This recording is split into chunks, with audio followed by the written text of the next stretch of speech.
Сайн бацгаана уу? Өнөөдрийн хичээлээр аяны шууддаг 24 нүктэй октав амуураар хэрхэн тоглохыг үзүүлье. Хэрвээ та амуур сурахаар шийдээд анхудаа энэ бичлэгийг үзэж байгаа бол аман хуурийнхаа өтгөн дуурч байгаа хэсгийг зүүн гар талдаа, нарийн дуурч байгаа хэсгийг баруун гар талдаа байраад өтгөн дуурч байгаа хэсгээсээ 1 2 3 4 гэж нүхээ тоолно. За тэгээд тухайн нүхийг хэрвээ үлээх бол цэнхэр өнгөөр, сорох бол улаан хөрөн өнгөөр тэмдэглэсэн байгаа шүү. За ингээд хичээлдээ оръё. 11-р нүхийг үлээж дуу маань эхлэх байгаа. За эхлээд тоолоод 11 дахь нүхээ олно. Энэ өнгнөөс эхлэх нь байна. Дараагийнх нь улаан хөрөн өнгөтэй буюу 10 дугаар нүхээ сорно гэсэн үг. За тэгээд дууныхаа хэмжээнд тааруулаад тоглоно.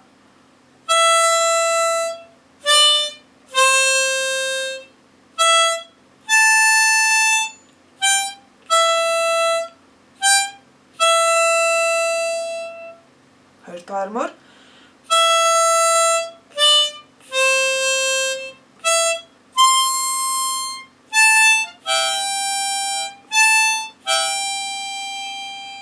гуравдугаар мөр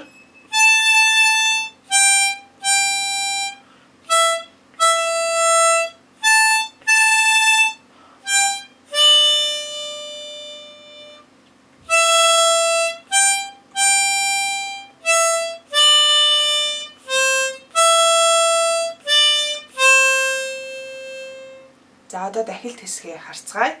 Дахиад 11-р нүхнээсээ үлээж эхэлж байна.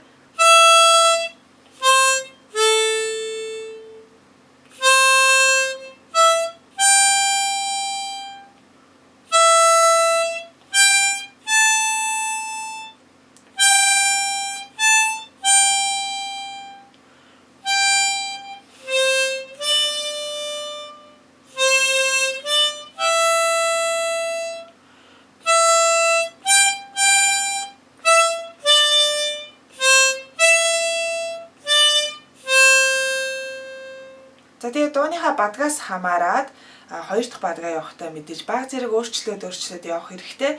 Жишээлбэл нэг тоглож исэн бол гэх мэтчлэн дууныхаа үгийг яаж хэлдэг вэ? Тэрэн шигээ өөрчлөөд бас тоглож болно шүү. За одоо хэдүүлээ гитартайгаа хослуулад тоглож үзцгээе.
Ингээд та бүхэнд ойлгомжтой байсан байх гэж найдаж байна. Асууж тодруулах зүйл ахын сэтгэл хэсэгт бичиж үлдээгээрэй. Бас subscribe гэсэн товчон дээр дарах юм бол манай оруулж байгаа шинэ хичээл танд цаг алдалгүй мэдэгдэх болно. Дараагийн хичээлээр уулзцгаая. Баярлалаа. Баяртай.